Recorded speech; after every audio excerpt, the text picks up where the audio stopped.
مورنۍ مینه.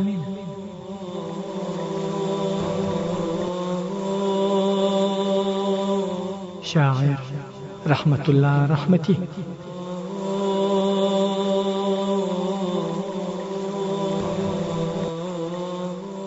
یوې ښځې ته یو زوی و خدای ورکړي، جې په ښه ناز و اداو رالوی کړي.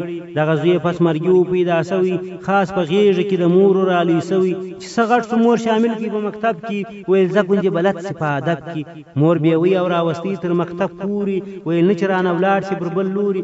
د مکتب مخ ته به ناسته په غرمه وه، د غریبې دا یوه ستر ګړنده وه. چې هلکان به له مکتبه راوتله، همیشه به یې پر جې باندې خندله. هم یې ده ته پېغورونه ورکوله، ګرانه مور به یې همیش ورته غندله. دی چې مور وویني ډېر ورته غوسه سي، حق خو دا دی چې په مور باندې خفه سي. پر هلک د مور لیدل نور رغمېدله، چې په ده پسې مکتب لره وتلله. یو ورځ یې ورته وویل چې مورې ته به نه راځې بالا تر مکتب بورې، زه چې ډېر په دا یوه سترګه شرمېږم، که نه نور بیا له مکتب څخه پټېږم. خو د مور زړه یې هغسې نه صبرېږي، همیشه ورځي مکتب ته نه پاچېږي. زوی قرار ورڅخه ولاړې بل هېواد ته، بس هلته یې ملا وتړل سوات ته.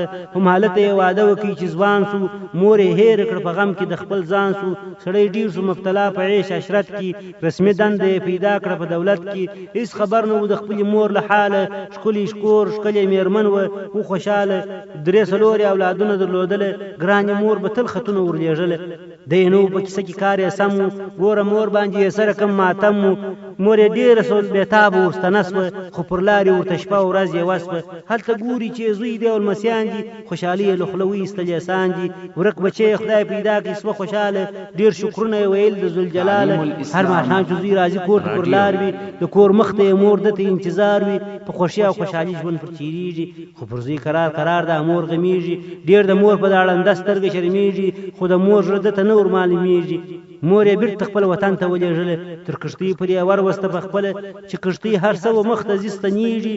مور د زوی و خوا ته ګوري او ژړېږي. دی په خپل روزګار بېرته مبتلا سو.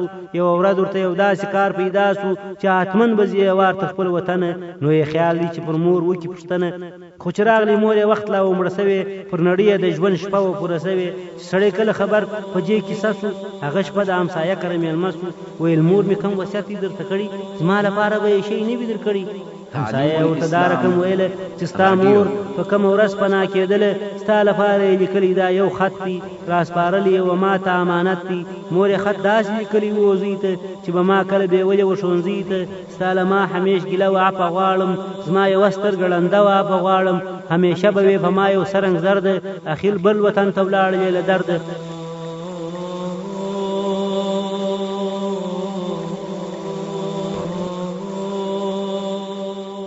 څومره ګران دي پر تا خپل بچان ښاغلي، ته پر ما در دغه ګران وې نازولې. ما ګاللي ستا لپاره ډېر غمونه، ستا یارانو را وهل به ریشخندونه. نو زه ډېر عفه غواړم بچیه، سې سرشاله چې په هر وطن کې ته یې د مور مینې وم هلته در وستلې. دا چې هلته هم په ما ته شرمېدلې، نو دې بېرته خپل وطن ته راستنه کړم.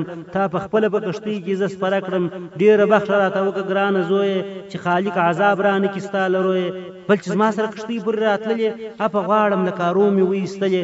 زویه ته چې د 8 کلونو ځوان سوې، یوه سترګه جړنده سوه زما په شان سوې. په هېڅ راز دې سترګه نه بنا کېدله، پر مورکۍ ټول غمونه چېرېدله. چې هر څه زر و زیور به خدای را کړي، هغه ټول مې په تا دې مصرف کړي. خوښه نه وم چې مې زوی پر دا حالت وي، په دنیا کې ژوند لږ د خجالت وي. یا مایوس وي په منځ کې د یارانو، په عذاب د مکتب له رفیقانو. پر یوه سترګه مې نه پیرزو کېدلې، مورنۍ مینې یم دې ته هڅولې. نو مې خپله سترګه درکړه ته بنا سوې، لکه زرکه ښایسته پر دې دنیا سوې. کم جرح چې زما سترګه را ایستله، دا هر څه یې د پیسو بدله بلله. ویل دونه ګرانښت نشته په دنیا کې، چې مور خپله ځان ړنده کړي زوی بنا کړي. ما ویل چې زما زوی دې ښایسته وي، خو زما چې دا یوه سترګه ړنده وي. اوس چې وینې په 2 سترګو په نړۍ کې، سربلنده یې په خپله کورنۍ کې. چې زما په ړنده سترګه شرمېدلې، زما له لاسه په درسو نه پوهېدلې. ډېره ډېره بخښه غواړم زما ګرانه زړه ړنده، ته چې بنا یې پر جهان.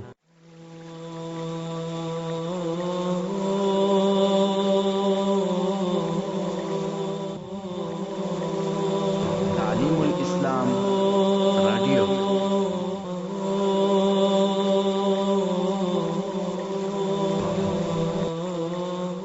تعلیم الاسلام رادیو.